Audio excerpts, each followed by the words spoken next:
Well, how much did you pay for it? Okay, I'm trying to set this up right now. Say whether it's Okay. strong or not. So I'm sure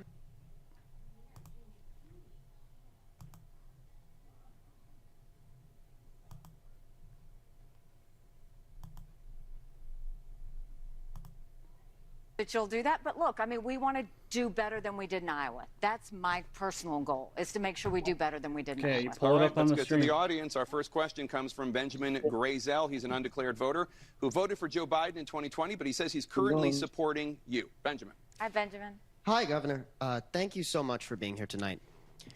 Why won't Trump debate you, and what would you say to him if he did? Well, I think, what we've seen is he does tend to throw a temper tantrum, when there's not a reason for me to respond back to it. I would love for him to debate. That's what I've said this whole time. I think it's good for voters to be able to see what their options are. But this is the similarities you're seeing with Trump and Biden. Neither one of them will debate their opponents. And I think it's very telling that we're dealing with more of the same. More of the same, where you've got these incumbent presidents that think they don't have to show you the differences between them and their opponents. I think that's the problem. I think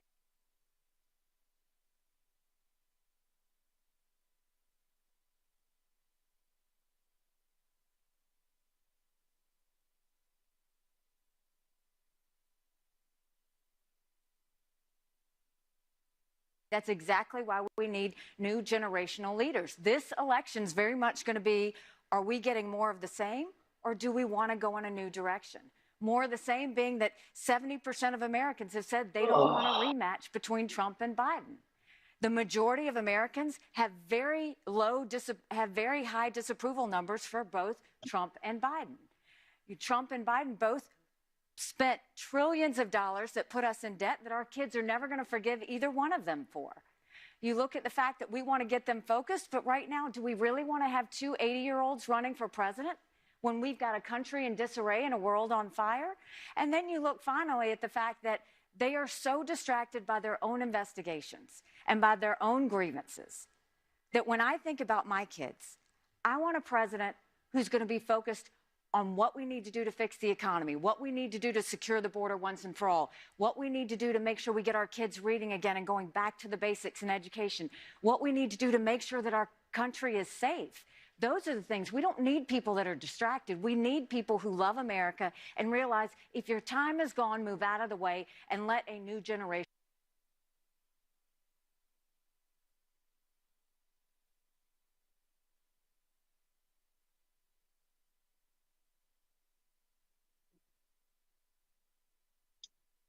Leader come in and start to fix things. So, Governor, in recent days, Trump has waged some particularly personal attacks against you. He's promoted the idea that because your parents were not U.S. citizens when you were born, they're immigrants from India, you aren't eligible to be president. To be clear, that's not true. You are eligible. And he's also highlighted your given first name, Nimarata, which he misspelled. But beyond that, you've gone by Nikki your whole life. It's your middle name. How do you respond? Well, first, I am the proud daughter of Bamberg, South Carolina. So I love my sweet town, and I'm proud to say I'm from there. So that's the first question. We can throw that out the window. And look, the name calling, I know President Trump well. That's what he does when he feels threatened. That's what he does when he feels insecure. I don't take these things personally. It doesn't bother me. I know him very well, and this is what he does. I know that I am a threat. I know that's why he's doing that. So it's not going to waste any energy from me. I'm going to continue to focus on the things that people want to talk about and not get into the name calling back with him. I want you to meet. Okay.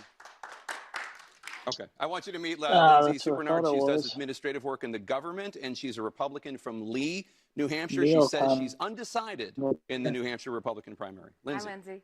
Hi. As a Christian, assisting those in need is a priority. However, it is concerning to see American citizens struggling with basic needs while our taxes are directed towards non-contributors to the economy. How would you regain Americans' trust as president when they face high grocery, gas, and housing prices? It's a great question. And, look, it's why I think we need to have an accountant in the White House. I've said this over and over again. You look at the fact that we're $34 trillion in debt. We're having to borrow money just to make our interest payments. China owns some of that debt. But when you look at what the average American is having to go through, It's not just at the grocery store. It's not just at the gas station. Mortgage payments have gone up. Insurance payments have gone up. Everything that we have to spend, it's all gone up. And so Americans are feeling that squeeze. And so what we have to do is, first of all, acknowledge the fact that Republicans and Democrats both did this to us. There are no saints in D.C. when it comes to spending. And so what we have to make sure we do is we stop the spending, stop the borrowing, eliminate the pet projects and earmarks that they open back up, and I'll veto any spending bill that doesn't take us back to pre-COVID levels. The second thing we want to do is take as many federal programs as we can and send them down to the states. That will reduce the size of the federal government, but it will empower people on the ground. Think education, think healthcare, think welfare, think mental health, if all of those resources were down on the ground. And then we want to open up the middle class. We want to make sure we eliminate the federal gas and diesel tax in this country. Let's cut taxes on the middle class and simplify the brackets. And let's make small business tax cuts permanent. They made corporate tax cuts permanent, but they made small business tax cuts temporary. Small businesses are the heartbeat of our economy. We need to start acting like it. And then we'll focus on the actual spending of each agency. Government was intended to secure the rights and freedoms of the people. It was never intended to be all things to all people, and these agencies are way too bloated. What I will tell you is Americans are tired of working for government. It is now time that government starts serving the people again. That will happen when we get our fiscal house back in order, and that will be a priority from the very beginning when I first get into office. Governor, on the topic that Lindsay raised about assisting those in need, there's a bipartisan group of lawmakers trying to expand child tax credits for low-income families. Your political group, Stand for America, called a previous version of the child tax credit, which helped cut child poverty in half. They called it no-strings-attached welfare handouts. Are you against expanding child tax credits to help more low-income families? I'm for child care tax credits for everyone. If you're going to do it across the board and make sure that it's fair. Look, when you look at the welfare system and you look at all of those other things, when you look at those programs, the goal that I want to look at is what are we doing to lift them up? What are we doing to make life better for them? So I'll give you an example.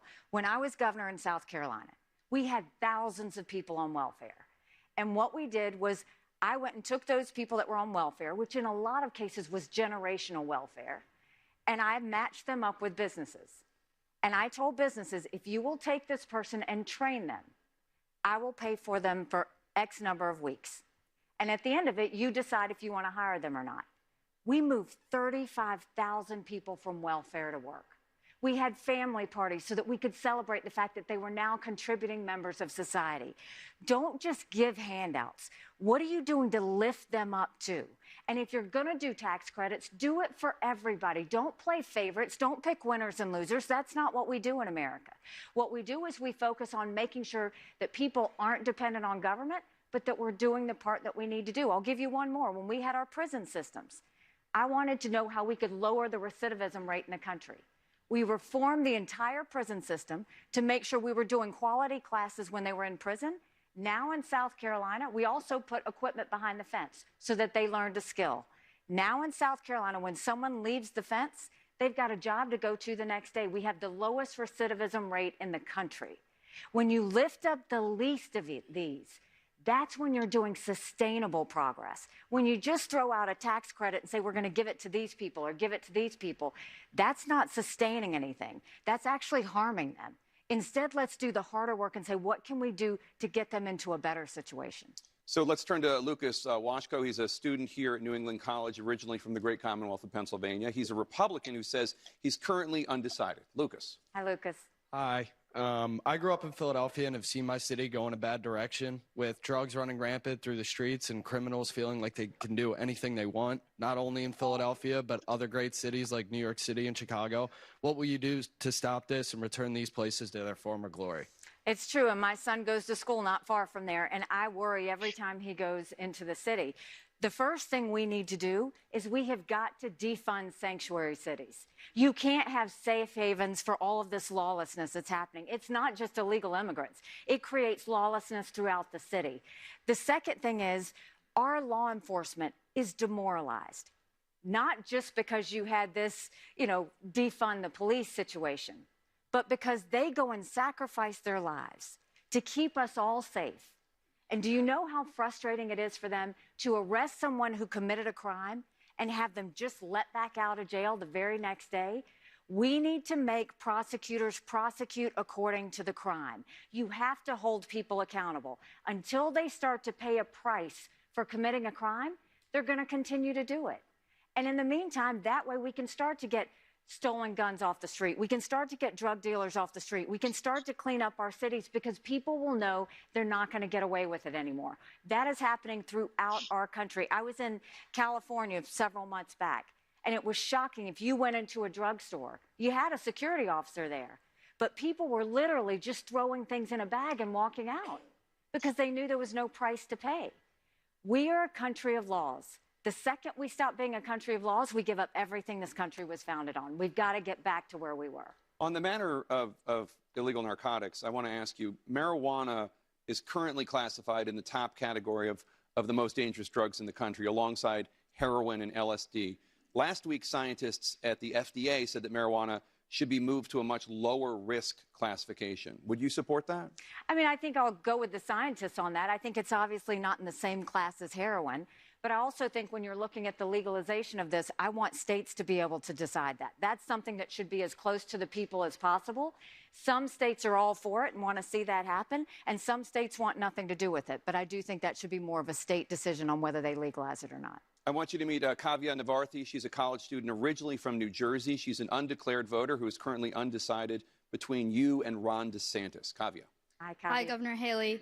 As a college student and a young American, a key priority of mine in this election is the free expression of ideas and bridging the political divide in this country. You've campaigned on being a president for all Americans. Now, it seems that in the past 2 decades, as college campuses have become increasingly left-leaning, Republicans were the voice of centering the dialogue and inviting disagreement. I'm concerned, however, by the rhetoric that's come from Republicans like yourself since October 7th, that we should vet and shut down ideas that we deem harmful. You floated the idea of social media companies verifying all users by name, and one of your opponents, Governor DeSantis, has sanctioned pro-Palestine student groups on public university campuses in the state of Florida.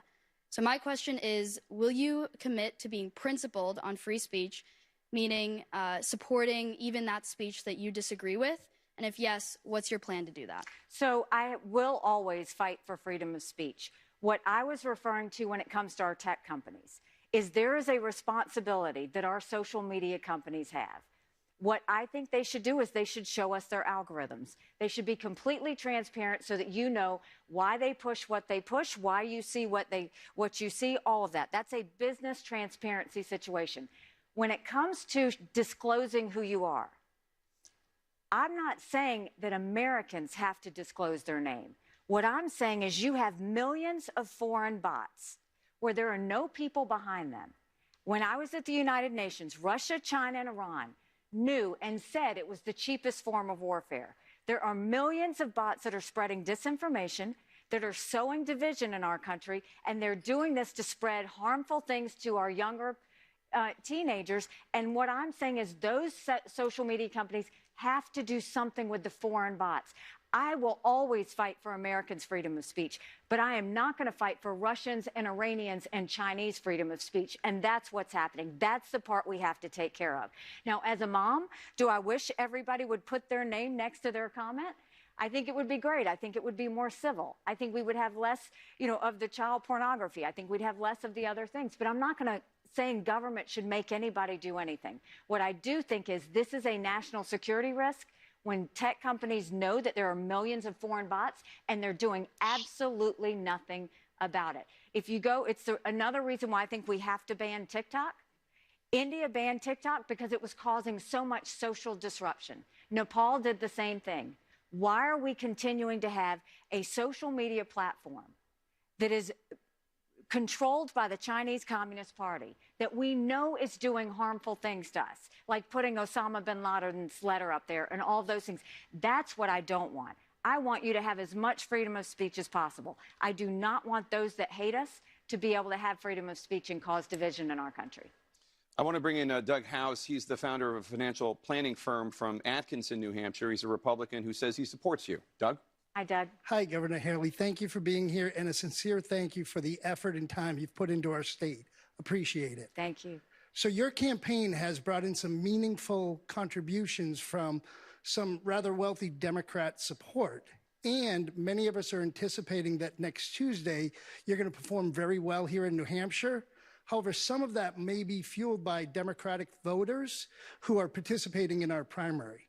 My question for you is, how does that help or hurt us, especially if these voters revert back to party lines? Well, first of all, I will tell you, we've been here for 11 months. We've had over 75, 80 town halls, answering every question, shaking every hand. I'm the last person to leave. I don't ask people when they come in the door if they're Republican, Democrat, or Independent. What we do is find out. I go and tell them what I think we need to do with our country, the direction we need to go, and how we go about that. I know that we have General Don Bolduc's support. He's been a pro-Trumper for a long time. He's a hardcore conservative. He's with us. I know we have Governor Chris Sununu. He's a moderate Republican. We have him with us. I know that we've had some independents come our way. And yes, we've had some Democrats say they want to support us because they're not happy with Joe Biden. What I want everybody here to remember is Republicans have lost the last 7 out of 8 popular votes for president. That is nothing to be proud of. We should want to win the majority of Americans.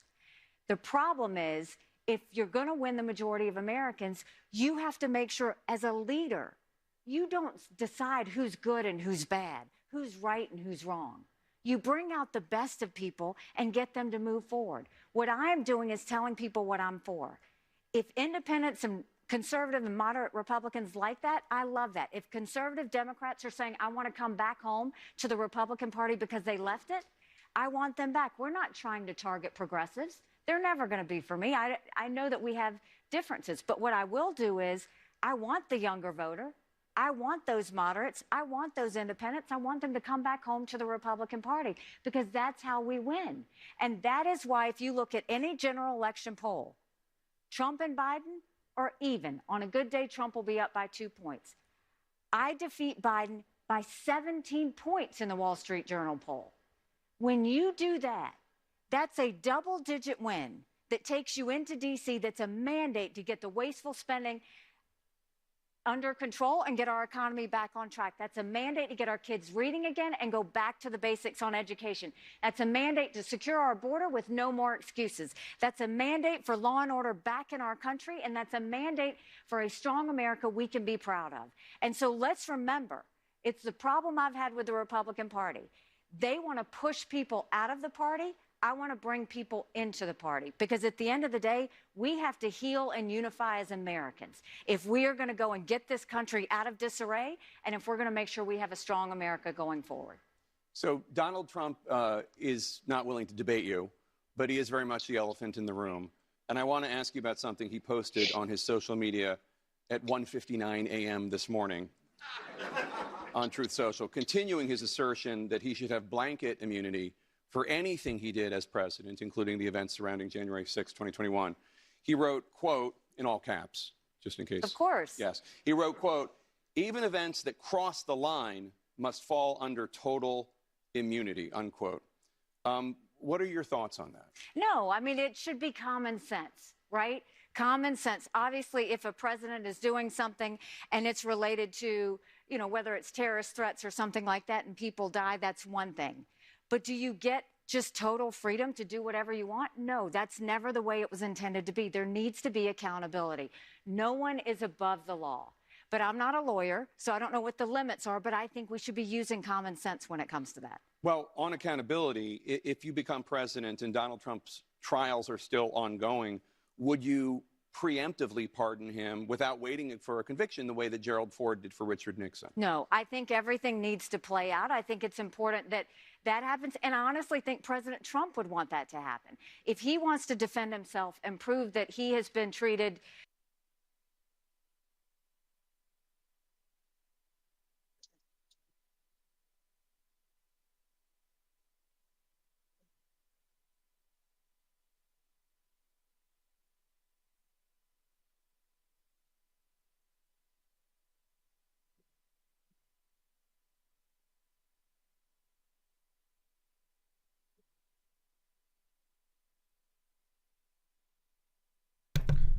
right, it looks like we've gone to commercial break. I'm going to go and see if we can pull up the Trump town hall. So what do you guys think so far while I'm pulling this up? I mean, she hasn't really covered much, in my opinion. I mean, she went over the TikTok ban, which, I mean, honestly, that's something that needs to be banned, considering it's owned by a Chinese guy. And honestly, TikTok ruins kids' like attention span. Like, ever since short form content came out, like, kids are just glued to their phones, they're staring down at it. And I do support TikTok getting banned because everyone's just their face buried in the phone. You can go to the grocery store, you see it. Kids 6, 7, 8 years old, smartphones in hand, just staring at it. Get it out of here. I do support that. Regarding the Donald Trump trials thing, when she said, well, I'm going to pardon him. Well, I mean, he hasn't been convicted, so, you know, that tells me he's not doing anything wrong. But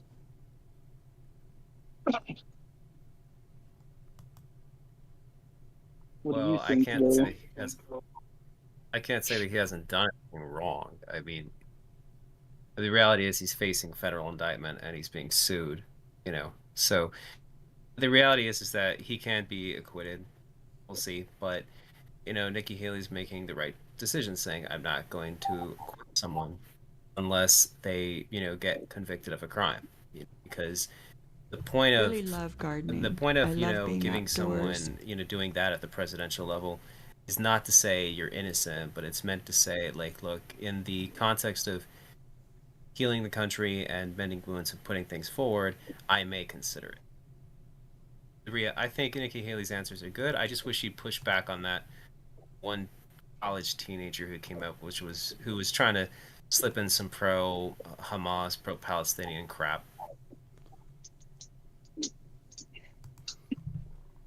I mean, yeah, so like her answer on the whole Trump pardon thing keeps flip-flopping just like every other answer she's given on everything else.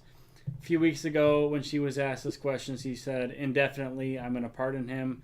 It's the best thing in the country for the country's interest. Just how Ford did with Nixon, and now here she is again being asked the same question. Would you pardon Trump preemptively just like Ford did with Nixon? Now the answer is no, probably because she was saying yes before we had the Iowa caucus. Now that we're on the eve of the New Hampshire primary, now she has to change the answer to seem like she's more anti-Trump. It's so typical of Nikki Haley. She's the biggest lying politician we've ever seen. Flip-flops more than Mitt Romney. When she's in Iowa, she says she's going to sign a 6-week abortion ban. When she's in New Hampshire, she says the states should decide. Immediately after January 6th, she said Trump's going to have to pay for what he did. Then a few weeks later, when it was realized that the rest of the party was still with him, she said that we should take it easy on him and forgive him. It's just nonstop. She said when she was running for governor, she would never eliminate the gas tax. Now she's saying she would. At one point she said she wouldn't get involved in gender mutilation for children. She said the government should stay out of it. Now she's saying she would sign a federal ban on that. So you never know what Nikki Haley's actually thinking. It's always flip-flopping on everything.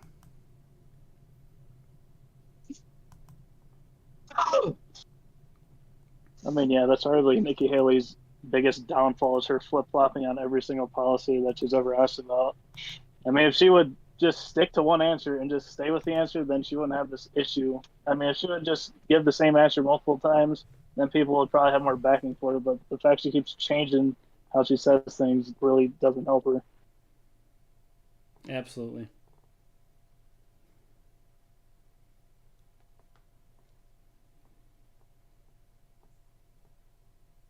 Are you able to get the Trump one up or no? I think the town hall's back on.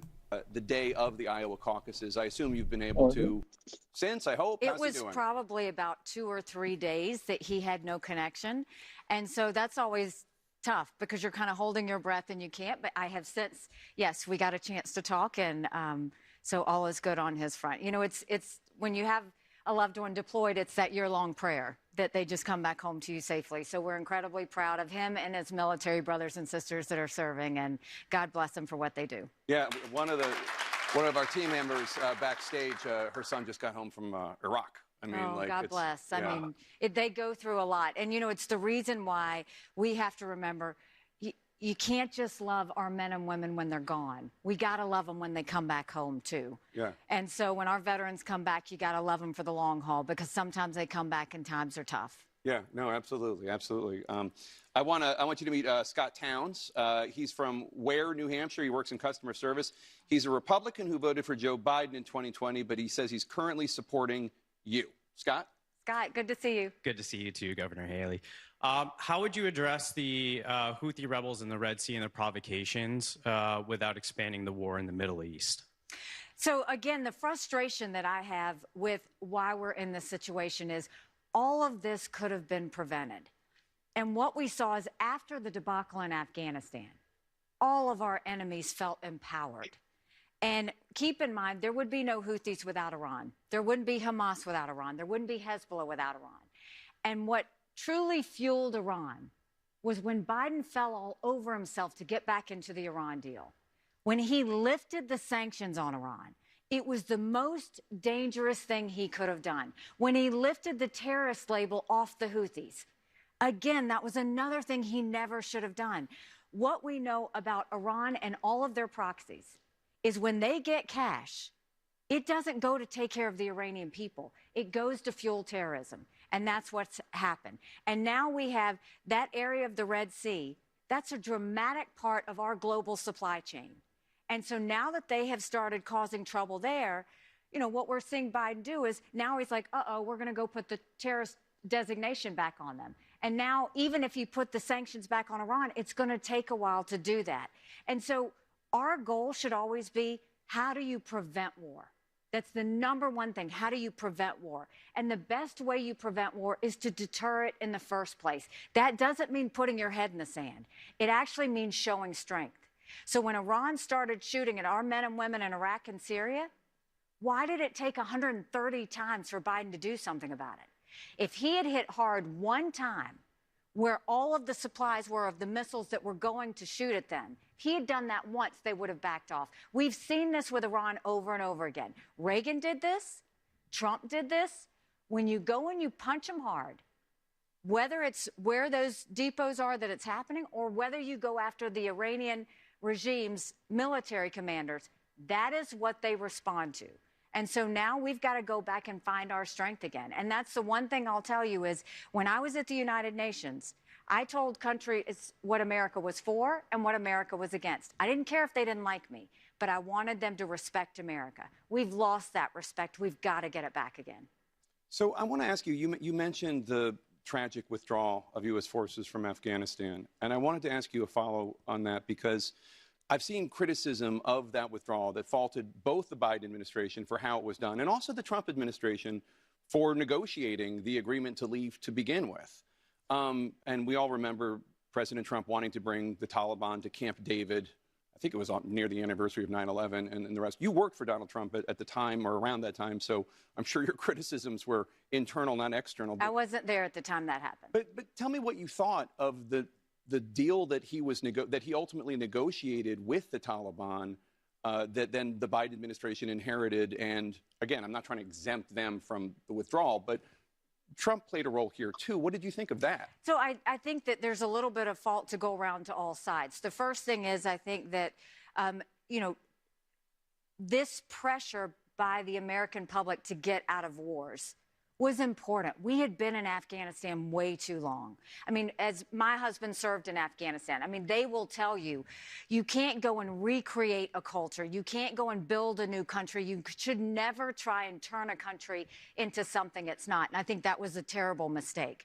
What we should be doing is always just making sure we're protecting Americans. So Afghanistan went too far. But when you know you want to pull back, you do it in a way that's smart and sensible. And I think, what Trump did, we never want to see Taliban on U.S. soil, ever. No agreement, no anything. I don't want them at Camp David, anywhere. I think it was a mistake to even try and negotiate with the Taliban because this is a group that you can't negotiate with. Biden wanted to play politics and hit it by a certain date. He wanted to do it by September 11th. And so he rushed. And I know what happened then because I was in the same room when Trump wanted to do that. And we were sitting in the National Security Council. And when that happened, his general said to him, if you want to get out of Afghanistan, you can do it, but you got to send 5,000 more troops over there to do it the right way. And what happened is Biden didn't want to do it the right way. And look at what happened. I mean, if you look at the cash that they left, the equipment that they left, what was heartbreaking for me is I watched my husband watch the news that day, and he saw them driving in the Jeeps, and he goes, those are our vehicles. And then he saw them, and they were waving like flags and all of those things, so you're already feeling demoralized. But then he saw them wearing the American uniforms and making fun of our American soldiers. Like, I mean, think about from everyone over 20 years that served in Afghanistan to see the image of that. And for me, who I went to Afghanistan while I was at the United Nations, the level of improvement of the quality of life for the women there was, you had women working for the first time. You had them where they didn't have to be draped. You had them to where they could actually go to school. All of that's gone. For what? To hit a political deadline? That's what we have to stop. It's not about theatrics at Camp David. It's not about a political deadline with Trump or Biden. What's about doing it is, are you keeping Americans safe? And are you looking at the best interests of our national security? And that didn't happen from either side. I want you to meet William Streeter. He's a college student and a Republican who's volunteered with Governor DeSantis' super PAC. He says he's currently leaning towards either DeSantis or Trump. William. Hi, William. What would be your response between the rising tensions between China and Taiwan after the recent Taiwanese election? So, great win for the Taiwanese election. It was a win for freedom. It was a win for democracy. And it happened really on the heels of China doing incredible amounts of intimidation with drone tactics, with trying to spread misinformation. So it really was a win for freedom and democracy. A setback for China for sure. But what we have to remember is, and I saw this every day at the United Nations, dictators, terrorists, and thugs always tell us what they're going to do. They're amazingly transparent. Hamas said they were going to go into Israel. They did. China said they were going to take Hong Kong. It happened over COVID. Russia said they were going to invade Ukraine. We watched it. China says Taiwan is next. We better believe them. Russia said once they take Ukraine, Poland and the Baltics are next. Those are NATO countries, and that puts America at war. What we know is, first of all, I don't think that we should ever give cash to any country, friend or foe, because you can't follow it, you can't hold it accountable. Really important. The second thing is, we don't need to put troops on the ground anywhere. As the spouse of a military combat veteran, you don't ever want to see your loved ones go to war. But what you do have to do is deter it. There's a reason the Taiwanese want the U.S. and the West to support Ukraine, because they know if Ukraine wins, China won't invade Taiwan. There's a reason that Ukrainians want the U.S. and the West to support Israel, because they know if Iran wins, Russia wins. Iran, Russia, and China are connected in an unholy alliance, and connected in their hatred for freedom, democracy, and of all things, the United States of America. So we need to look at all three of them together. Don't ever separate the three of them, because they are working together. We need to look at them the way they look at us. And when we start to do it from a level of prevention of war, of national security, and of protection of Americans, that's when America will be strong again. You brought up Israel, Governor. Saudi Arabia wants Israel to commit to a path to a Palestinian state in exchange for normalized relations with Saudi Arabia. Earlier today, Israeli Prime Minister Benjamin Netanyahu appeared to reject the establishment of any Palestinian state after the war while he is prime minister. Would a President Haley end the longstanding U.S. commitment to a two-state solution? When I was at the UN, I mean, the two-state solution came up over and over again. And Israel always showed up at the table.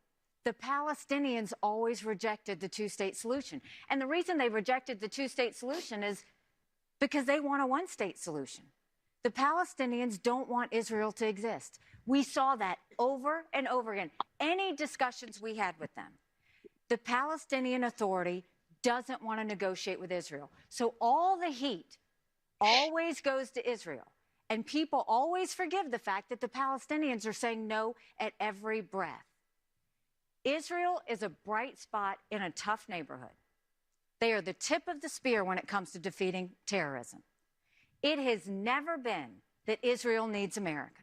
It has always been that America needs Israel.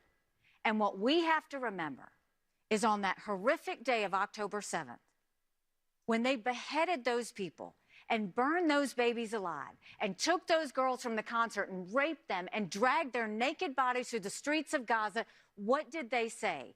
Death to Israel, death to America. That's what we have to remember. So when the Palestinians demand anything, Israel has every right to demand security. Israel has every right to say we don't want terrorists on our border. And so will there ever be a two-state solution? Maybe, but Israel has to defend themselves first. And as long as there are terrorists off of their border, I totally understand why they don't trust the Palestinian Authority and why they know they have to protect their people. I want you to meet Elizabeth McLaughlin. She's a retiree from Marlborough, New Hampshire, who used to work in the insurance industry. She's a Republican who says she's currently undecided. Elizabeth. Hi, Elizabeth. Good evening, Governor Haley, and welcome to my alma mater. Thank you. Congressional term limits have been asked for by the people of this country. Are you a candidate that will bring forth term limit legislation of the House and Senate? And what would that legislation look like? Absolutely. I mean, I have been a term limit proponent for as long as I can remember. The reality, though, I've always spoken in hard truths. The reality is Congress is never going to vote for term limits, right? But that doesn't mean we don't try. What we do instead, and what you will see me do, is I will have a Haley term limits pledge. And everyone, when they file for office, incumbent or otherwise, has the option to either sign the term limit pledge or not.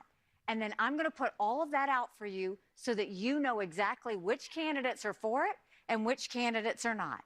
And that way you are empowered with the information. And when we get enough of those individuals to sign the term limits pledge that get into Congress, then we will go and say it's time to vote on it and hold them to account on that. So we'll do it from the outside in. I always think the best way to move reforms forward is when you work with the people to push it from the outside in and force Congress to do the right thing. We'll be right back with more from Republican presidential candidate Nikki Haley.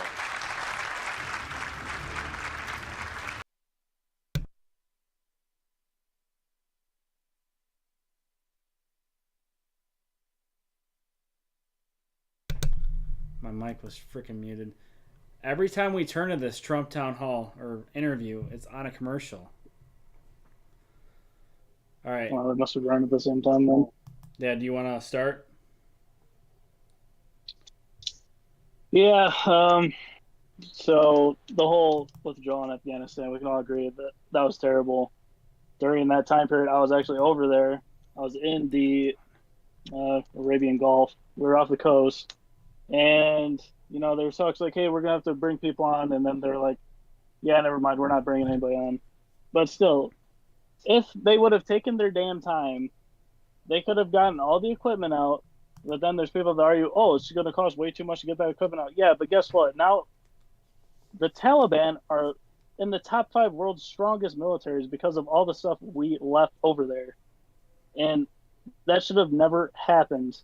And like she said, you know, they were mocking all of us. Now you got Taliban people in tat gear when 15 years ago they were just wearing rags and turbans and shooting Soviet-era AKs. Now they're a fully modernized military. So, you know, they should probably fix that soon. Oh, and Nikki Haley, when she was talking about her foreign policy, she said you shouldn't have to send money to friends or enemies, even though I'm pretty sure a couple weeks ago she was adamant about sending Ukraine some money again. But, you know, that's just flip-flop Haley. She just can't make up her mind. The two-state solution for Israel and Palestine, in all actuality, it's not going to work because those two groups have been fighting each other for thousands of years. They hate each other. Until one group is destroyed, there's no way you're going to be able to stop them. They're going to keep doing it until one of the groups ceases to exist. That's just plain and simple. And then I seriously hate Nikki Haley's America needs Israel. Israel wouldn't exist if we didn't fund them back at the end of the Second World War and give them so much money to build Jerusalem. that Israel probably wouldn't exist if it wasn't for us. So we don't need Israel. Israel needs us. But and the term limit thing, let's be real. The only way you're going to be able to instill that in the government is if you get rid of every single senator, because none of them are going to willingly sign that document because they're all so corrupt. Look at Dianne Feinstein. She was up in politics and she could barely speak anymore. Look at Mitch McConnell. He's basically on his deathbed right now. But yeah, that's my little summary so far. Well, my perspective is that with regards to term limits, I don't agree with the idea of term limits at all. If you are good at your job and you're doing a good job, then why leave? I mean, the reality is I do believe in the idea of a competency test. It's definitely your mental competency. There's a point in time as you get older that you have to start thinking about Alzheimer's or other stuff like that. So as that sort of medical issues come about, then we need to start having maybe competency tests for people in those positions and say, all right, well, we're showing signs of this. You need to now look into retirement. That might be something too bipartisan, but I don't agree with limits because if you do your job, they'll stay. But as for money, I mean, I wish Nikki Haley would just say yes, it's okay to give money to your allies and friends, particularly Israel and Ukraine, because Israel is essentially a modern-day Constantinople. It is a modern-day Eastern Roman Empire, and that it is essentially standing there as an outlier on the boundary between the West and radical Islamists who want to destroy us. And just like Constantinople and the Eastern Roman Empire for 1,000 years stood against radical Islam of their time, Israel is the same thing in the modern era. Do you really and think if we don't support them like the West failed to do with Constantinople, then we risk a lot more than what we're seeing now. First of all, I will As tell you, for when you look Afghanistan, at, I'm glad that she Declaration of said that Independence, yes, there is blame to go men are around, and created yes, we equal should have with yes, we should have not have done it that way. unalienable But rights. she needs to right? not That was what we all cave knew. to people who are saying, But "Oh, we what never should I have look been at there," it and all this as nonsense. is I from, was a brown like, girl "Oh, we can't that grew change up in a cultures." small We do it all the rural town. time. We did it in Germany. Had We did it plenty in, of racism in that Korea. we had to deal with. Where in Korea, we But literally my built a parents nation never from the said freaking we ground lived up. in a A racist nation country. that had no And I'm concept so thankful they of Western didn't. civilization. Because for every we brown literally and black ingrained it child into out them there, and made if it a you Western tell them nation they to what it is lived now. or So I wish you born would in a stop racist trying to country, play to those you're people who immediately want telling to them they don't have make a America chance. weak in And isolation. my She needs parents to would just always say, she you needs to may have some courage and challenges. just say, And look, yes, this there is what I will be believe, people and that's it. You who can take it are or leave it. racist. But that doesn't define what Yeah, it's you like I can was do saying, in that's this the problem country. with And Nikki so Haley. I She think it's flip-flops important on that we everything. tell all All right, kids guys. Hey, Like I the said, town she hall's was back on. America is one way. not perfect. We have our We can argue standards. We afterwards. know that. But our goal should always Right. be to make today better than yesterday. It's hugely important. And that's the problem I have is we have too many people with this national self-loathing. It is killing our country. We have got to go back to loving America. We are blessed because that little brown girl in that small rural town in South Carolina, she grew up to become the first female minority governor in history. She then went on to be UN ambassador, and now she's running for president of the United States. I want every brown and black child to see that and say, no, I don't live in a country that was formed on racism. I live in a country where they wanted all people to be equal and to make sure that they had life, liberty, and the pursuit of happiness. Okay, but just to push back a bit, because I was a history major in New Hampshire, you're talking about the ideals of America. But America was founded institutionally on many racist precepts, including slavery. But when you look, it said all men are created equal. I think the intent was to do the right thing. Now, did they have to go fix it along the way? Yes, but I don't think the intent was ever that we were going to be a racist country. The intent was everybody was going to be created equally. And as we went through time, they fixed the things that were not all men are created equal. They made sure women became equal too. All of these things happened over time. But I refuse to believe that the premise of when they formed our country was based on the fact that it was a racist country to start with. I refuse to believe that. I have to know in my heart and in everybody's heart that we live in the best country in the world, and we are a work in progress, and we've got a long way to go to fix all of our little kinks. But I truly believe our founding fathers had the best of intentions when they started, and we fixed it along the way, and we should always look at it that way. I want you to meet Stephen Carty. He's a sales associate from Concord, New Hampshire. He's an undeclared voter who says he plans to vote in the Republican primary, and he's currently undecided. Stephen. Hi, Stephen. Thank you. Hi, Ambassador Haley. Hi, Jake. And to quote another member, welcome to my alma mater. Ah. Thanks. Ambassador Haley, what is your plan to deal with the loss of jobs that are being replaced by AI? It's interesting because when you look at artificial intelligence, don't look at it as good or bad. See it as opportunities, but also see it as a warning. When you look at artificial intelligence, a lot of good could come from it. Innovations, whether it's in healthcare, whether it's in education, whether it's in, creating what the next new industry is going to be. There's a lot of great things that can come out. But there are some warning signs that if we don't deal with it the right way, it could be incredibly dangerous. AI in a harmful way in healthcare, that's against the law. If you use AI to do a military act without a general commander, that's you're breaking the law. If you use AI to disable the democratic process. Let's put hard laws in place to protect Americans. But the other side of it is, let's see artificial intelligence for the opportunity that it is. When you create a platform like that, it always creates more jobs along the way. Our goal should be, how do we make sure those people have the skills to fit those new jobs? In South Carolina, when I came in, we had 11% unemployment. All of the jobs in South Carolina had been in the textile industry. And when the textiles went overseas, so went our jobs. And so we started to recruit. And by the time I left, we were building planes with Boeing, more BMWs than any place in the world. We brought in Mercedes-Benz, we brought in Volvo, 5 international tire companies. But our South Carolinians knew how to make textiles. We went and got them re-skilled so that they could do the new jobs. That's the key, is don't leave anybody hanging. Anybody that has had a job, that they're watching it go away by artificial intelligence, let's make sure they have the ability to get trained for new jobs that are coming in. That's how you make sure that you're lifting them up along the way and you're empowering them to go forward. We don't leave anybody behind.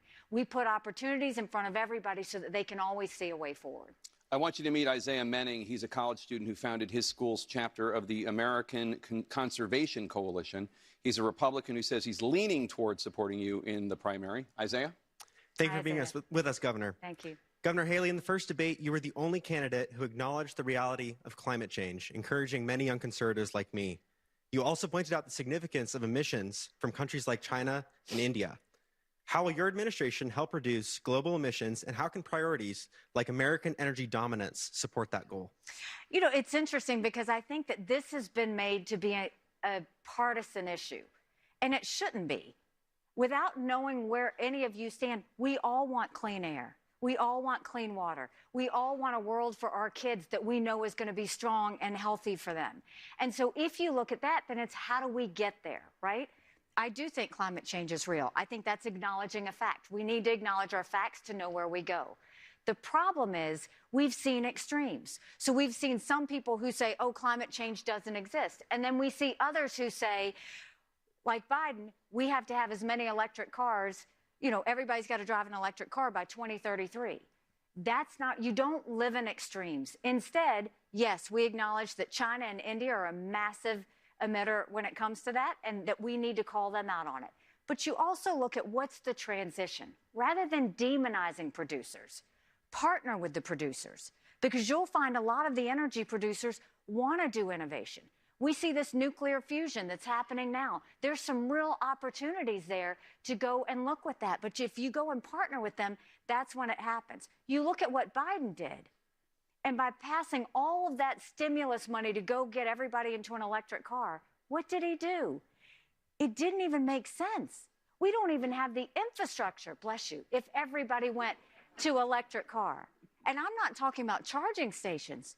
Electric vehicles are heavy.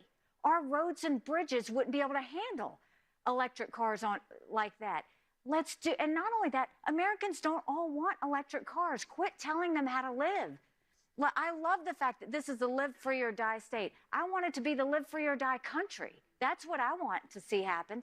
Let's do it in a way that the transition makes sense. We never stop trying to make today better than yesterday, but we don't do it in a way that misses the whole point that 70% of the batteries in electric cars are made in China, which is our #1 national security threat. There was no logic to how he did that. We'll be right back with more from Republican presidential candidate Nikki Haley. Stay with us. All right, guys. So now that I realized the the interview with Trump on Fox was only half hour, so we're done with that for the night. So now the three of us can kind of converse while we're at commercial break. We have over 200 seconds to talk.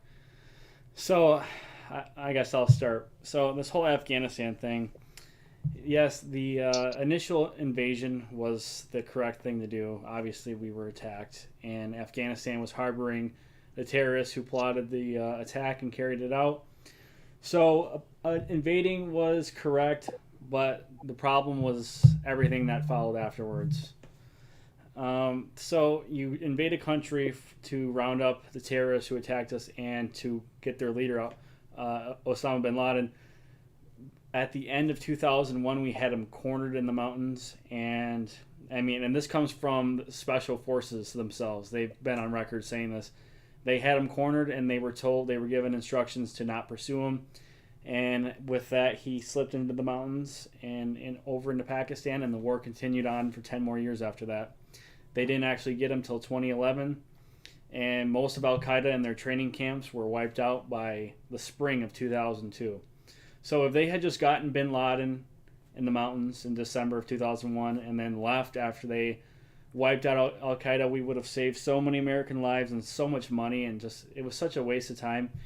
And the thing was, prior to the pullout, is I heard this every year from Republicans and some Democrats saying, oh, just one more year. That's all we need. One more year, and the Afghan army will be trained and they'll be ready to go.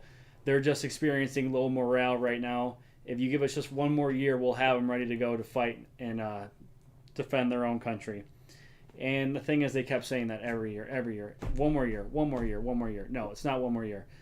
At 20 years, and that army, that Afghan army that we trained for the better of 10 years, was defeated within a month by the Taliban. Yeah, one more year was definitely going to make them ready to go. It was a complete waste of time. And she's kind of all over the place on this issue. All she needs to say was the invasion was correct in 2001. We overstayed our welcome. We should have gotten bin Laden when we had the chance, and then we should have definitely pulled out after we got him in 2011. Nation building might work some places. It did not work in Afghanistan. You have a culture of a determined enemy of radical Islam. They have no interest in forming a democracy or abiding by any kind of civilization or anything. They just want to have their Islam extremism and just rule over everybody with an iron fist. And it was a losing battle the whole way because we were fighting, again, a determined enemy, which it wasn't conventional. It wasn't on the front lines. We were dealing with landmines. All right, Neil, I'll let you weigh in. You seem a little frustrated. What's on your mind here? Okay, so because you have a determined enemy, that means, oh, they're guaranteed to win. No, most guerrilla insurgencies lose. That's the history of most guerrilla insurgencies. We always fire up the big ones, like like, for example, the Viet Cong or the Taliban. But if you look at the history of insurgencies, the vast majority of them are on the losing side because, one, they typically don't have state support, they don't have money or backing, and so any gains that they make are only in the short term. And even if they exist in the long term, they still can fail. Like, for example, the Tamil Tigers of Sri Lanka, they were eventually defeated, even though it took like 20-something years to do so, and maybe even longer. The issue with the Taliban was that they had a state sponsor, Pakistan. Pakistan was giving them money, it was giving them refuge, it was giving them training, and the Pakistani ISI, their intelligence services, was essentially keeping the Taliban alive. The Taliban, even though Osama bin Laden had escaped there, this is a sillier question. If the Taliban had no support from Pakistan, It would not have lasted 5 years. For all the college kids. The reason that they were kept alive is because the Taliban had the support from a big rock and we could have beaten them, and we should have stayed. And the the reason the Afghan army fell so quickly is not because they weren't bad fighters. Over 50,000 Afghan soldiers died. They fell because we pulled out their air force. What is it about the Afghan army did not have artillery like the U.S. military did. They required U.S. Air Force to be their artillery support. And when we pulled that, we pulled their biggest asset right from under them. And the industry didn't like the way she looked, didn't like the way she acted. They didn't look at the talent. They just automatically pushed her aside for things that were just. I guess I'll give my take. I don't know. And she never gave up. And she Town Hall's back on. And she kept pushing, no matter how much they discounted her and made it like she was never going to make it. To the point that they're selling albums out of the trunk of her car. And finally, when no record company would sign her, she and her agent came out with their own record label. And that was the one that had the songs like I Love Rock and Roll, Crimson and Clover, Bad Reputation. All these songs came out because of it. And when she got into the, Rock and Roll Hall of Fame, like what a lesson that is, right? That don't let people will discount you all your life. But the fact that she persisted, the fact that she continued to go forward, and the fact that she just was a badass. I love every bit of that. I do. I do. It's a great lesson for all the college kids here and anybody watching at home. I want you to meet Rip Holden. He's a former New Hampshire state legislator and former political consultant. He's a Republican from Manchester who says he's currently undecided. Rip. Hey, Rip. Thank you, Governor. Thank you. First, let me say I'm glad your father's doing well. Thank you for saying that. I appreciate it. Which leads me into this question. You have an ad that says, I'll tell you, Joe Biden is too old. Even this damn Yankee thinks that's rude.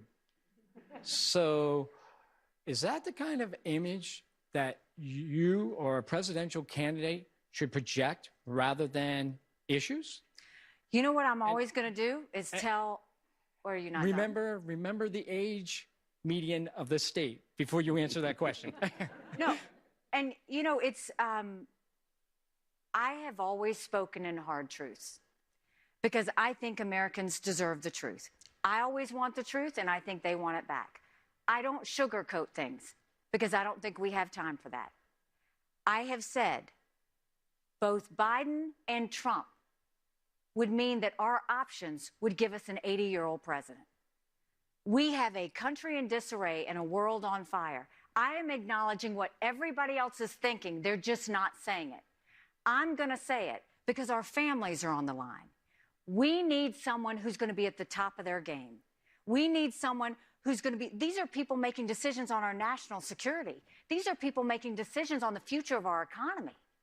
We need to be honest with ourselves. Congress has become the most privileged nursing home in the country. And you ask any of our college students, they don't want that. I don't want that for my kids. I appreciate anybody that goes in for service. But the problem is Joe Biden refuses to leave. And all of these people who are in their 80s, they need to know for the good of our country, know when to walk away. Because you can look at Joe Biden from 2 years ago and you look at him now and you know what I worry about? How Russia sees him, how China sees him, how Iran sees him. Because every one of them see what we see.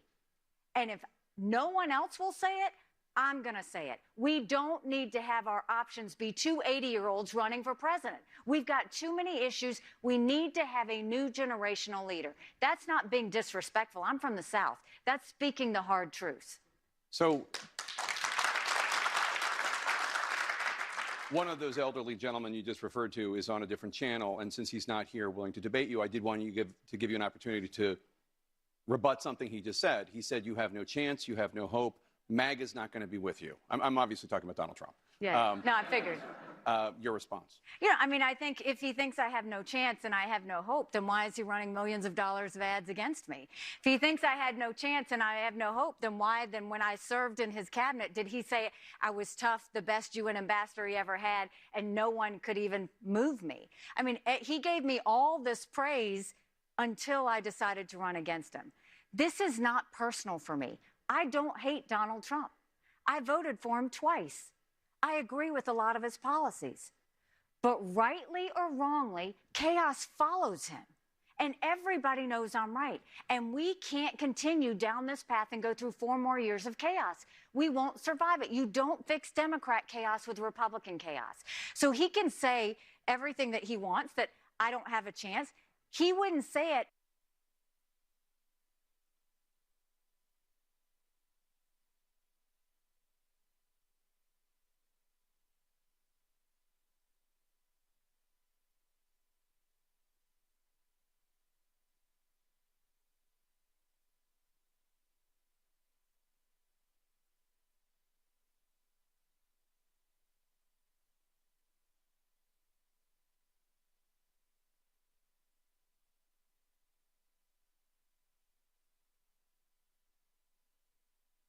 Now, he's not talking about the fact that he didn't stop the fentanyl flow that's affected this state and all over the country when he had the opportunity to do it. He's not talking about why did he go and praise President Xi a dozen times after they gave us COVID. Why would you do that? There are a lot of things he doesn't want to answer. So he can say, I'm not going to win. I don't care about that. What I am going to do is say, we need answers. The American people need answers. And if he's not giving it, that should worry every single one of you. I want you to meet Claire Gruenfelder. She's from Concord, New Hampshire. She's the HR director here at New England College. She's an undeclared voter who is undecided in the primary. Claire. Nice to see you. Hi, Governor. Nice to see you. Thank you for being here. I'm actually a brand new U.S. citizen, although I've been here. Thank you. I've been in the United States for 23 years, and I've been in my hometown of Concord for 8. And a problem that I see that really does concern me is that of homelessness. I understand my town does a lot to try to combat the issue, and I understand there's some local responsibilities and really good work that's going on, but I'd like to understand what you would do to tackle the issue if you were to be president. Well, you know, we're seeing homelessness is up 12%. We now have 650,000 Americans who are homeless. 35,000 of them are veterans who are homeless. It's shameful. This is not their fault. It's the fact that inflation is up. We're seeing a lot of families get squeezed. It's the fact that America refuses to deal with the cancer that's mental health. America refuses to deal with addictions, which we have to deal with, and there are answers to this. This is why I want to move as many programs from the federal government down to the states, because right now a lot of it's tied up in D.C. You've got over $300 billion that's spent on things like mental health and behavioral services in D.C. Only $1 billion of it gets down to the states for states to decide how to use it. Let's release those resources so that every state can do what they need to get the mental health therapists they need to have the mental health facilities that we need to have in our states, to have the addiction centers. It doesn't need to be tied up with D.C. bureaucrats. It needs to be on the ground where we can lift people up, because we're losing so many Americans to mental health issues, to fentanyl issues.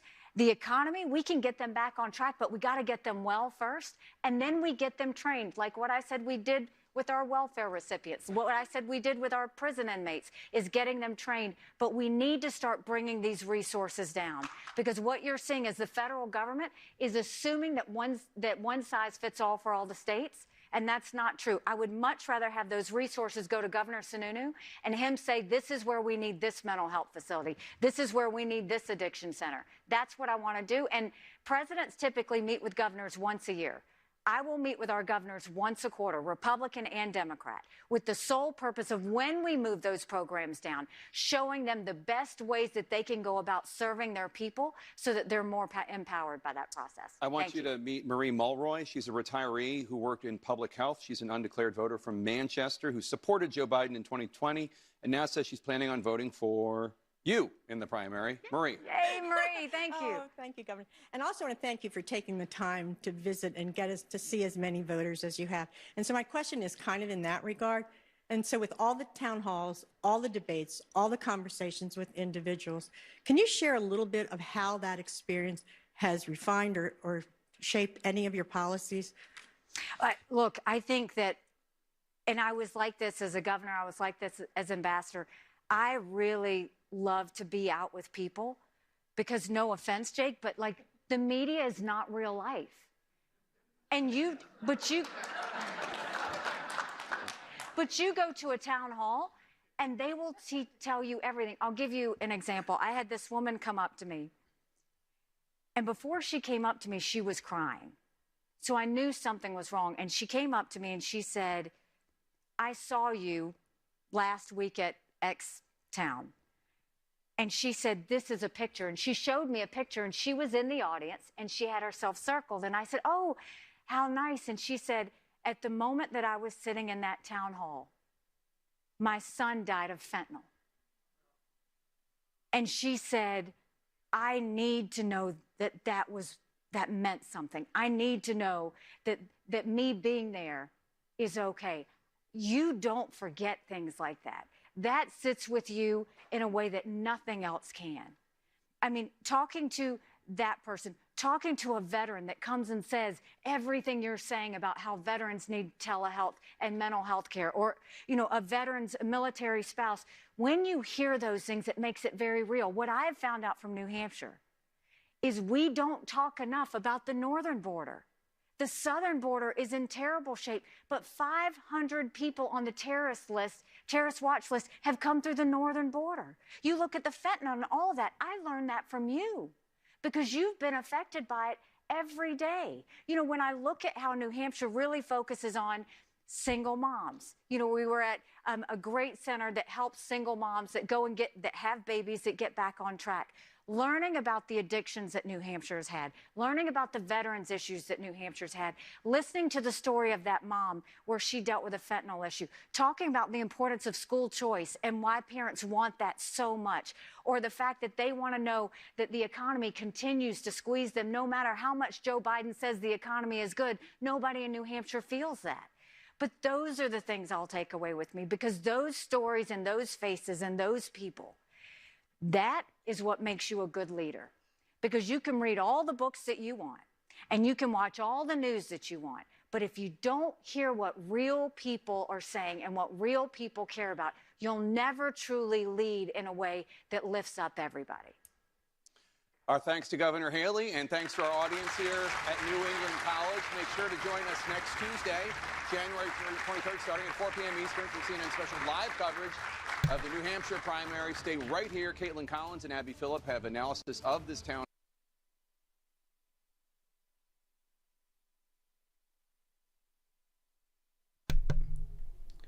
Can you guys hear me? All right, so Dad, do you want to go ahead and finish your point? Yeah, when we were talking about insurgency groups being funded by a higher power, yes, the Viet Cong ultimately beat what we were trying to do in Vietnam simply because they were being funded by fucking Russia, China, everybody that wanted to see us fail. They were funding the Viet Cong, and exactly that's what happened in Afghanistan. If we cut off who was funding the Taliban, and Al Qaeda, which was a lot of people in that region. Saudi Arabia was funding them, Pakistan was funding them directly and helping train them. Maybe the situation in Afghanistan would have been different, but because we didn't do that, ultimately we wasted 20 years, costed the lives of a lot of Americans, and all the people that came home, what did they say they fought for? Nothing. They went over there, did nothing, and now they're dealing with all the problems of the things they've seen over there. The Taliban and Al Qaeda were fighting dirty. They were sending kids with suicide vests, blowing people up. That affects someone really, really deeply. And the VA in this country is a joke. It's so understaffed. There's not enough money going to help these people. And the thing about most of the wars the U.S. has been fighting, it gets to a point where new people joining the military question, what am I really fighting for? And that is why no one is joining the military, is because they don't trust the government.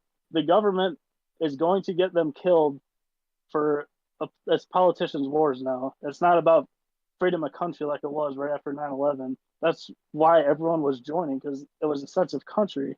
Now it's just, why am I joining? I don't trust this government. They're going to get me killed. But that was what I wanted to say about that. Well, I disagree that they fought for nothing. Unfortunately, the politicians, once again, because people are fickle, pulled us out when we shouldn't have.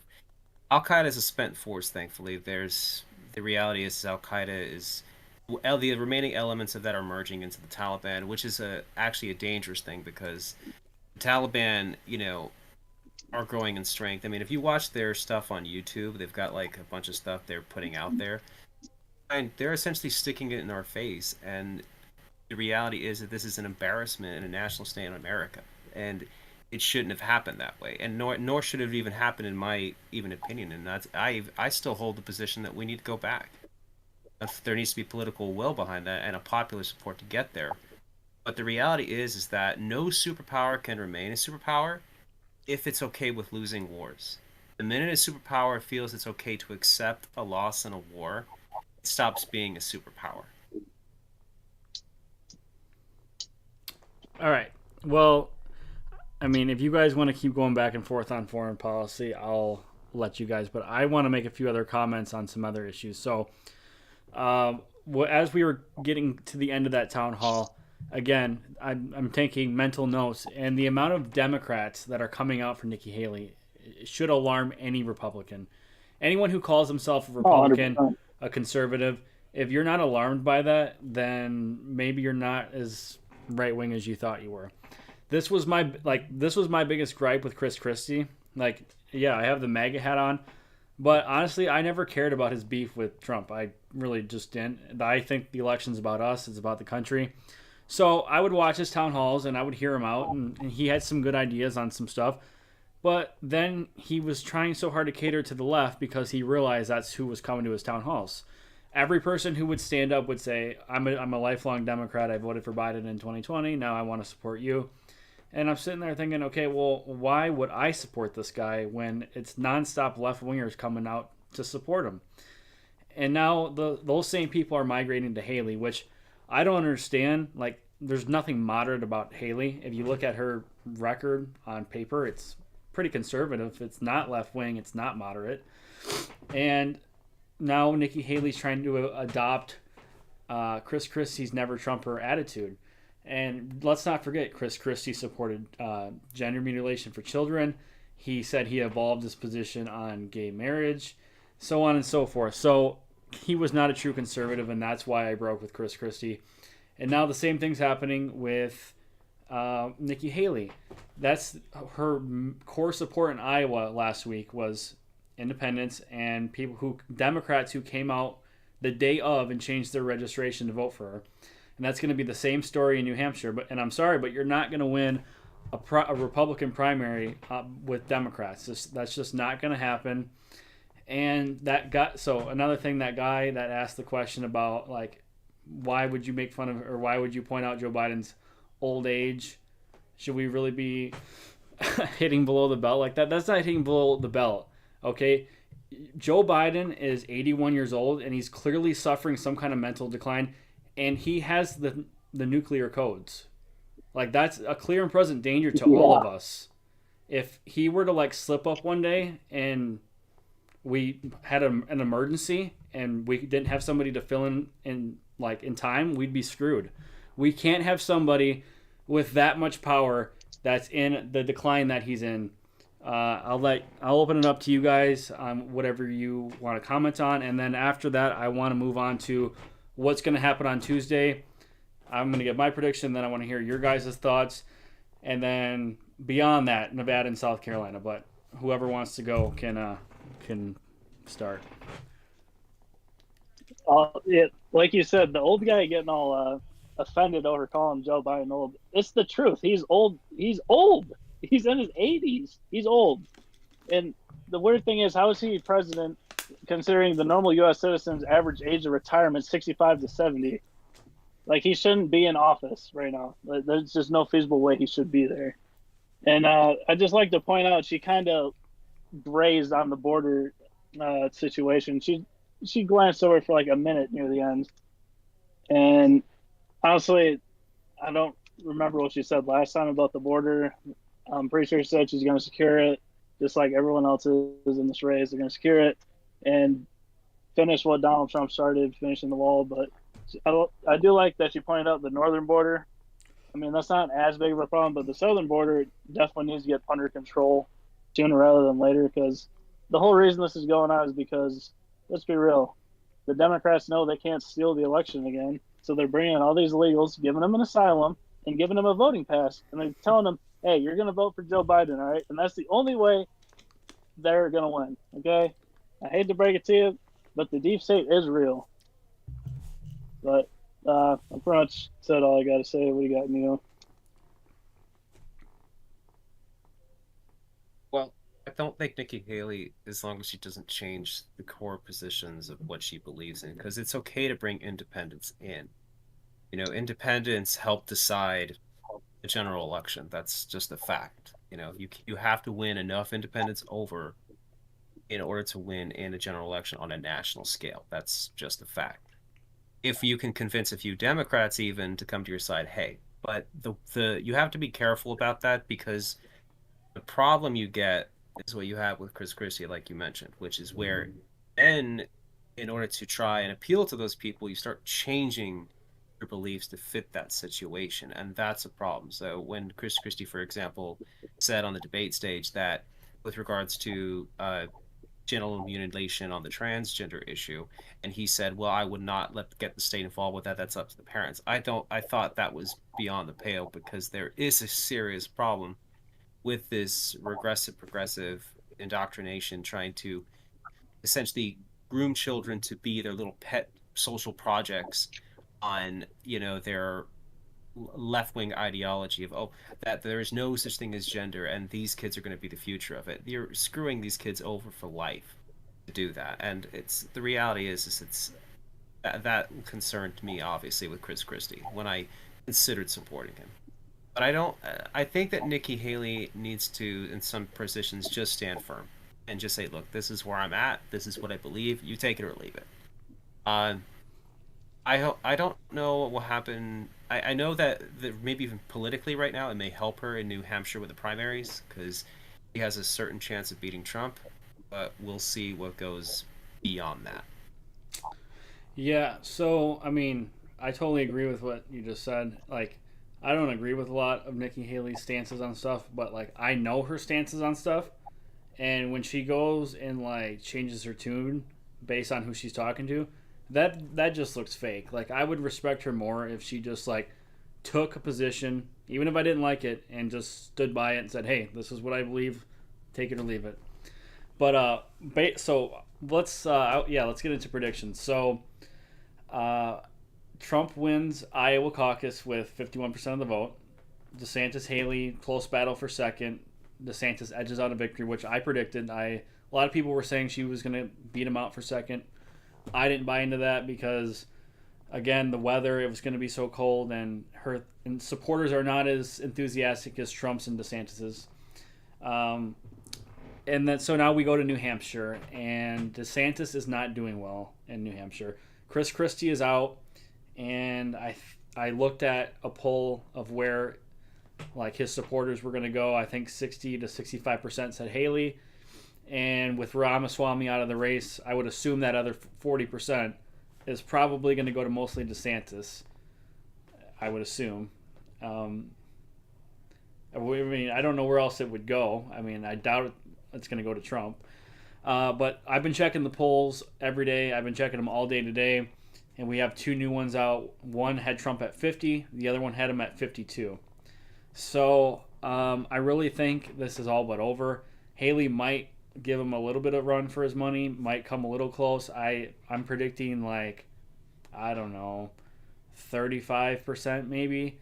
DeSantis, I assume, will get around 10, and Trump will be at around 50 or maybe a little below, 48, 49, something like that. And if he wins New Hampshire, that's it. That's the ball game. And I don't think anyone can really contest that, because that's really anyone's only path is through New Hampshire. We go to Nevada in the first week of February. They're doing a primary and a caucus.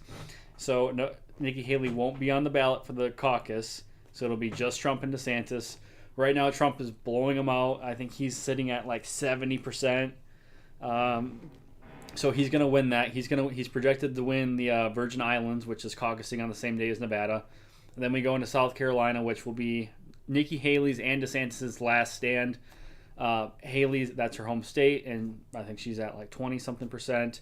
I think last I checked, Trump was leading by 30 points. DeSantis is kind of skipping over New Hampshire, and he's campaigning a lot right now in South Carolina. So that is where the race is going to come down to. It's all going to come down to South Carolina. And when Trump wins that, which he will, that's going to be it. Haley, DeSantis will bow out, and then Trump will go on to win the rest of the states. And I predict he will clinch the delegates needed for the nomination by the end of March. I've also heard like wild things, such as when Nikki and DeSantis get out, Chris Christie will reopen his campaign to go one-on-one with Trump, which I think that's silly. But yeah, that's my prediction. Trump's going to eke out a victory in New Hampshire on Tuesday. He'll win Nevada and South Carolina, and then that'll be it. So, what's your guys' thoughts? Well, I agree with what you said. I mean, when we went to that Trump rally, you know, when you go to those and you see all those people there, love that man. I mean, when we went, it was great seeing. It was like you saw the American people just come together, and it was just like all these people in one room, all agreeing on something, instead of this big, forever longing pissing match that is mainly the other candidates. And like you said, Nikki Haley, I'm pretty sure is going down the path of Chris Christie. She's like flip-flopping things to appeal to the left-wingers, and that's why they're all gravitating towards her rather than, you know, someone like Donald Trump or Ron DeSantis. Is because Nikki Haley's kind of panhandling into the leftist ideologies, and she's a Democrat in disguise for the Republicans, essentially. But like you said, I would like to see her stand on her policies and just keep to it and just stop changing it. If you're going to stand by something, be about it. And like you said, I'm pretty sure Donald Trump's going to win all states. Like, that's all but guaranteed. The only question is who's going to win between DeSantis or Haley. I'm hoping to God it's DeSantis, but like you said, he's not pulling well in New Hampshire. But in South Carolina, if he can edge out there, he should be good.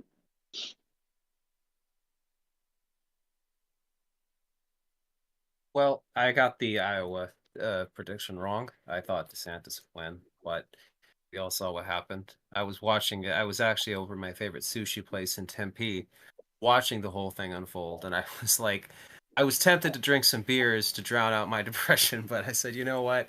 I have to drive home, so just the non-alcoholic for me. But I'm gonna stick with my prediction on Nikki Haley winning New Hampshire. I just think that the environment's different. Hopefully I'm gonna win the second one. After what happens there, that's Nikki Haley's best hopes of keeping the race. Chris Christie needed to win in New Hampshire, and he wanted to win in New Hampshire, but the biggest thing that prevented him from even continuing was when the governor of New Hampshire endorsed Nikki Haley, and that was the endorsement he needed. And it's kind of reminds me of John Huntsman when he was running for the presidency, Republicans in 2012, and he banked all his bets on winning New Hampshire outright and crushing everybody else to galvanize his campaign, but that didn't happen. He won third, and so his campaign just started out and eventually failed. I think if Nikki Haley wins in New Hampshire, there are options that I think some people need to consider. I think that because I disagree with you with Vivek. I don't think the people with Vivek are going to go to DeSantis. I think those people are going to Trump mostly. I mean, Vivek has endorsed Trump. He's backing him, and oh no, I didn't say that they would go to Trump. I said no. So sorry, DeSantis. Yeah, the 40% the 40% that of Christie's supporters who weren't going to Haley would go to DeSantis, because 60% are going to Haley, yep. And then the other 40% I would assume would go to DeSantis over Trump. But didn't you say that you thought the Vivek people were going to go for DeSantis? No. Vivek people definitely went to Donald Trump. No, Vivek 7 or 8% will go to Trump, and then of the 40% of Christie supporters who are not going to Haley, I predict they will go to DeSantis. Okay, so my mistake. So I think that Nikki Haley and Ron DeSantis probably need to have a conversation. If Nikki Haley wins in New Hampshire, if Trump wins in New Hampshire, I think at that point I'd agree with you that the election's decided, it's over. I if Ron, it would take a miracle for any other of the candidates to pull out a victory at that point. Even in South Carolina, where Nikki Haley is, the former governor, and where Ron DeSantis, as you mentioned, is now trying to bank a lot of support on, they would split the vote, they would divide it, and that would guarantee Trump a victory in South Carolina. I think now, if Nikki Haley wins in New Hampshire, though, there is an option I think people need to consider, though. The people who don't want to vote for Trump need to consolidate their vote around one candidate. There has to be one alternative now. The problem is you can't have multiple alternatives because that benefits Trump in the end. Multiple opponents splitting the vote give him the advantage. And so if Nikki Haley can win in New Hampshire, she needs to have a conversation with Ron DeSantis, and they need to get to the table and say, look, one of us needs to drop out, and one of us needs to endorse the other, because we're not going to win fighting each other and Trump. We can potentially win, not guaranteed, but potentially win.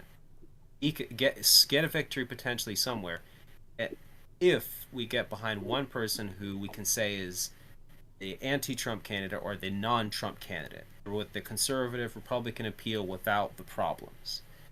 As for who will make that decision, I don't know. Now, I would argue that it would probably be, if Nikki Haley wins in New Hampshire, she should probably talk with Ron DeSantis and say, look, I will drop out on the condition that you guarantee me to be your VP candidate. If you say I'm going to be your vice presidential candidate, if you win, I will drop out and endorse you. I've all my supporters, because here's the thing. If Ron DeSantis were to drop out and endorse Nikki Haley, there are enough DeSantis people who would say, I don't like Nikki Haley. I'm just gonna put my support around Trump, even if I don't like the chaos, because I like him more than I do Nikki Haley. But if Nikki Haley drops out, her supporters like her enough to where they will say, look, I trust you are making this decision in the best interest of the party and in the GOP. So I'm going to back DeSantis, even if I'm not necessarily completely on board. The Haley fans have a lot more flexibility. And so I feel that if Nikki Haley wins in New Hampshire, she need to talk with Ron DeSantis and say, look, if you guarantee me I'll be your VP, I'll drop out of the race and endorse you. Because if there can only be one candidate who can be the non-Trump person. And us splitting the vote helps him. It doesn't help us whatsoever. So that would be what I would advise if Nikki Haley can win New Hampshire. Now, as from that is what I would. That's my opinion. All right, so a couple of things with that. So I think that's an unlikely scenario, first of all, because DeSantis has been on record saying, I'm not going to be Trump's VP. I'm not going for a cabinet position. And you know what? I believe him. I think he's genuine. I think he's kind of he's an executive guy. I don't think he's a number two guy. So if he drops out, I think he's going back to Florida. And I think he's just going to recalibrate, go back to the drawing board, and get ready for 2028. But I do agree in that hypothetical situation, Haley supporters would probably be more flexible. But that's the thing I don't hear people talking about is people are acting like if DeSantis drops out today, that it's going to be like that's going to tremendously help Haley. But what you don't understand is I would say most of DeSantis' supporters would go to Trump. Like they're kind of the same kind of supporter, except the DeSantis people say, well, I don't like that his tweets and I don't like this or that. But at the end of the day, they're going to come back to him over Haley. So if anything, DeSantis staying in, I think, is helping Haley because I think it's taking more votes away from Trump than it is Haley. And you said that you think that maybe a two-way race between Trump and DeSantis, it would give DeSantis a probable chance to take him down. Well, there's no way to know if you're right or not, but there is maybe our first chance to test that will be Nevada because it's just going to be Trump versus DeSantis. So maybe if DeSantis, I'm not expecting him to win, but if he can come out with a strong second place, maybe he could make that case like, hey, Haley, I just got close to him in Nevada. You're not going to win your own home state. Drop out now. Save yourself the embarrassment. Give me the chance to take him on, and maybe I could with this momentum I have now from Nevada. And one last thing to note about South Carolina is in the past they've done their delegates winner take all. This year they're doing it winner take all by congressional district. So if Haley and DeSantis were really smart about this, they would target in on maybe one or two districts that maybe Trump's like weak in some of the polling in those districts. Maybe like Charleston. I know he lost Charleston in the general election. So there's a lot of ways to go about this, and I guess we'll see what happens. And so, what else you guys got? Well, I just like Well, to. I just want. like, you Go go. ahead, sorry. No, you go, you go. Okay, good.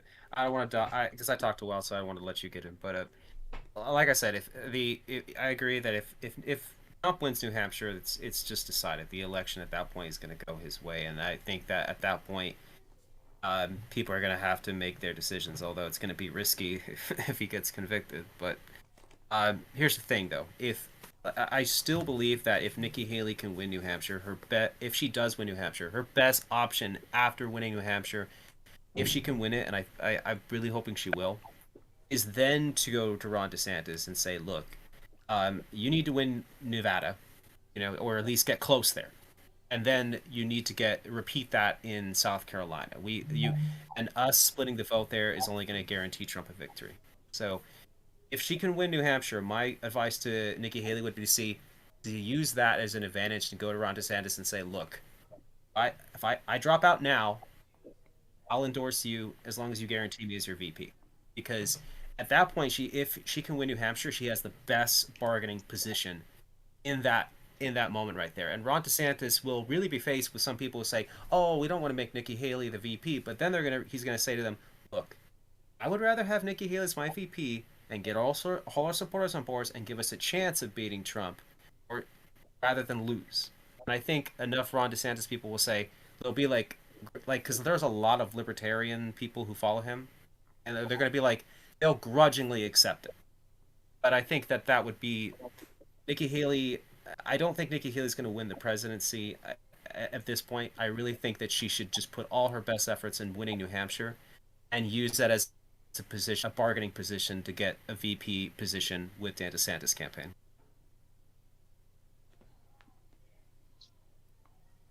I mean, it was like I was going to say, Donald Trump's more than likely going to win New Hampshire too.